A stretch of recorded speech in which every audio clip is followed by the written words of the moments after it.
आगे बढ़ते हैं, एक बड़ी खबर। सोशल मीडिया इन्फ्लुएंसर हर्षा रिशारिया से जुड़ी बड़ी खबर। हर्षा रिशारिया का दर्द छलका है। हर्षा रिशारिया ने आत्महत्या की धमकी दी है। उनका कहना है कि मेरी पहचान के लोगों ने मेरे पुराने वीडियो शेयर किए, एआई से मेरे फर्जी वीडियो बनाकर शेयर किए जा रहे हैं, फेक वीडियो बनाकर मेरी बदनामी की जा रही है। फर्जी वीडियो बनाने वालों को लेकर उन्होंने ये बयान दिया है। फर्जी वीडियो बनाने वालों के नाम मेरे पास हैं। मैंने खुदकुशी की तो सुसाइड नोट में सभी के नाम लिखूंगी। किसने मेरे साथ क्या किया सब कुछ बताऊंगी। ये हर्षा रिशारिया। महाकुंभ याद होगा, महाकुंभ में हर्षा रिशारिया की तस्वीरें खूब वायरल हुई, एक खूबसूरत साध्वी के तौर पर।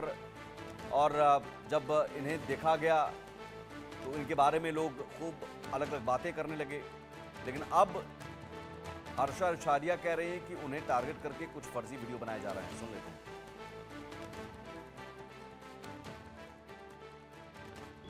आपने वो वीडियोस वायरल किए, ठीक है, कोई बात नहीं। फिर आप इस हद तक घटियापने पे उतर आए कि आपने एआई से मेरे फेक वीडियोस बनवाए और उन्हें सर्कुलेट करना चालू किया। पिछले 10-15 दिनों से कंटिन्यू दिन के 20, 25, 30 मेल मैसेज रिसीव कर रही हूँ कि मैम इन लोगों पे एक्शन लीजिए, आपकी बदनामी की जा रही है, आपके फेक वीडियोस बना के सर्कुलेट किया जा रहा है। मैं तब भी अपने फैसले पे अडिग थी, अपने संकल्प पे अडिग थी कि नहीं, जब तक मेरी सांसें चलेंगी मैं सिर्फ सनातन के लिए काम करूंगी, सिर्फ धर्म के लिए काम करूंगी। लेकिन कुछ लोगों से एक लड़की का, एक नारी का आगे बढ़ना नहीं देखा जा रहा है। कुछ लोग मुझे रात दिन सिर्फ रोकने की कोशिश कर रहे हैं। इनके नाम मेरे पास आ चुके। किसी भी सुबह अगर ये पता चलता है कि हर्षा रिशारिया ने आत्महत्या कर ली या हर्षा रिशारिया ने सुसाइड कर लिया, तो मेरे पास सारे नाम हैं जिन नामों को मैं लिख कर जाऊंगी कि किसने मेरे साथ क्या किया है। आप लोग रोकिए, जितना दम है रोकिए, और मुझ में जितना दम है, महादेव ने मुझे जितनी हिम्मत दी है उस हद तक मैं लड़ूंगी और मैं सामना करूंगी। लेकिन जिस दिन मैं टूट गई तो मैं सबका नाम लिख के जाऊंगी। और मेरे सहयोगी रोहित पुनेठा न्यूज रूम से जुड़े हुए हैं। रोहित, आप सोशल मीडिया आज के दौर में एक ऐसी चीज हो गई है कि आप तुरंत आप बुलंदी पर पहुंच जाते हैं, आपकी पहचान बड़ी हो जाती है, लेकिन साथ ही साथ निगेटिव, नकारात्मक ये है कि आपके बारे में कुछ भी बात कर दी जाती है। और एआई के दौर में हर्षा रिशारिया ने जिन लोगों को लेकर ये बताया कि उन्हें टारगेट किया जा रहा है, सवाल है कि आखिर इसके पीछे वजह क्या हो सकती है? देखिए, इसके पीछे वजह उनका जो बैकग्राउंड है वही उसके पीछे सुमित एक बहुत बड़ी वजह है। आपको याद होगा कि हर्षा रिशारिया सुर्खियों में कब आई थी? वो सुर्खियों में तब आई थी जब महाकुंभ में निरंजनी अखाड़े की पेशवाई निकल रही थी। तो उस दौरान, जब पेशवाई के दौरान जो रथ चलता है साथ में, उस रथ में हर्षा रिशारिया बैठी हुई थी, तब सबसे पहले उनको नोटिस किया गया था। और क्योंकि देखने में काफी सुंदर है हर्षा, तो सोशल मीडिया पे एकदम उस दौरान वायरल भी हो गई थी कि जो इस तरीके से अचानक से सवाल भी उठने लगे थे कि अचानक से एक अखाड़े की पेशवाई में वो कैसे शामिल हो सकती है। इसी को लेकर फिर लोगों ने जो उनका बैकग्राउंड था वो खंगालना शुरू किया। जब बैकग्राउंड खंगालते खंगालते लोग उनके इंस्टा अकाउंट तक भी पहुंचे, तो उसमें बहुत सारे उनके वीडियोस इस तरीके के थे, क्योंकि वो मॉडल रही थी, पहले सोशल मीडिया इन्फ्लुएंसर वो रही हैं। तो अब आपको पता है कि जो सोशल मीडिया इन्फ्लुएंसर्स होते हैं, मॉडल होते हैं, वो कई बार अलग अलग तरीके के वीडियोस शूट करते हैं खुद को नेम और फेम बनाने के लिए, खुद को पब्लिक के बीच चर्चाओं में बनाने के लिए। तो उनके वही वाले वीडियोस उस दौरान सोशल मीडिया पर वायरल भी होने लगे थे।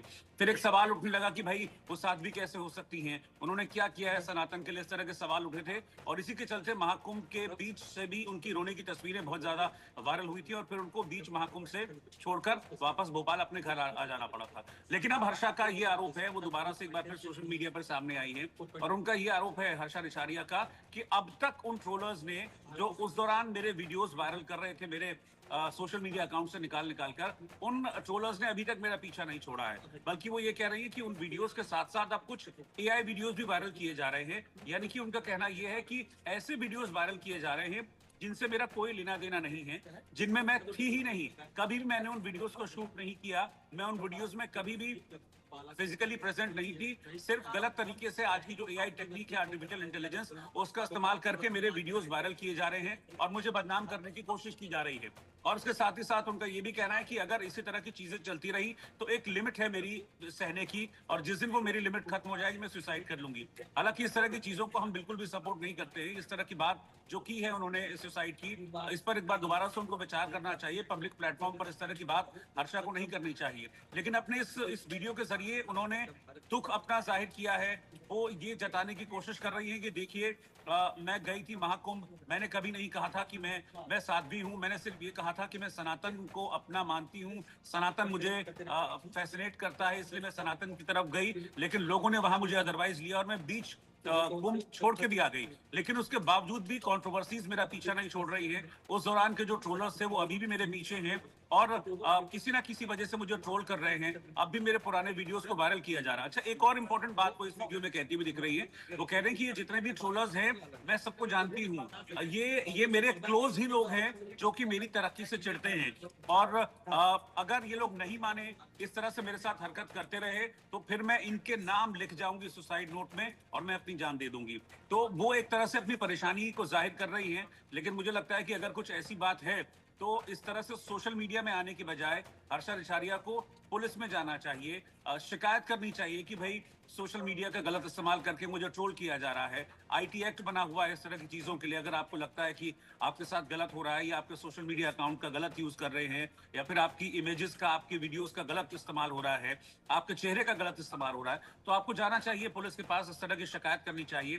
खाली एक वीडियो सोशल मीडिया पर नहीं, जाहिर और रोहित कर देना, क्या फिर ये एक समझना हाँ, चाहूंगा, शक क्या करेगा कानूनी तौर कि पर कहीं अगर आप वापस इस तो तरह सोशल के मीडिया से- पब्लिकली प्लेटफॉर्म का इस्तेमाल करते हुए आत्महत्या की धमकी देते हैं, ये भी एक अपराध की श्रेणी में आ सकता है?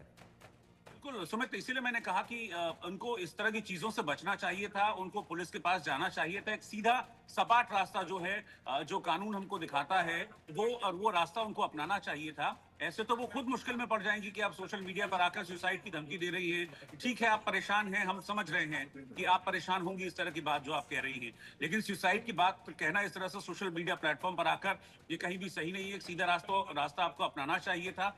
फिर ऐसे में फिर दोबारा से देखिए, फिर इस तरह की परिस्थितियां उत्पन्न होंगी जैसा कि वो बात कह रही है। अब फिर से यही चीज कहीं सोशल मीडिया पर वायरल ना होने लग जाए कि देखिए अगेन वायरल होने के लिए हर्षा रिशारिया इस तरह की जो हरकतें हैं वो कर रही हैं। अगर आप चाहती हैं कि आपके ट्रोलर्स के खिलाफ कार्रवाई हो, आपके ट्रोलर्स के खिलाफ एक्शन हो, तो आप जाइए ना, आप पुलिस के पास शिकायत दर्ज कराइए। इस तरह से सोशल मीडिया पर आकर एक वीडियो जारी करना और ये दिखाना कि मैं बहुत दुखी हूं, तो फिर ट्रोलर्स इसी चीज को लेकर आपको ट्रोल करेंगे कि आप अगेन वायरल होने के लिए, कुछ व्यूज के लिए, कुछ अटेंशन पाने के लिए इस तरह की चीजें कर रही है।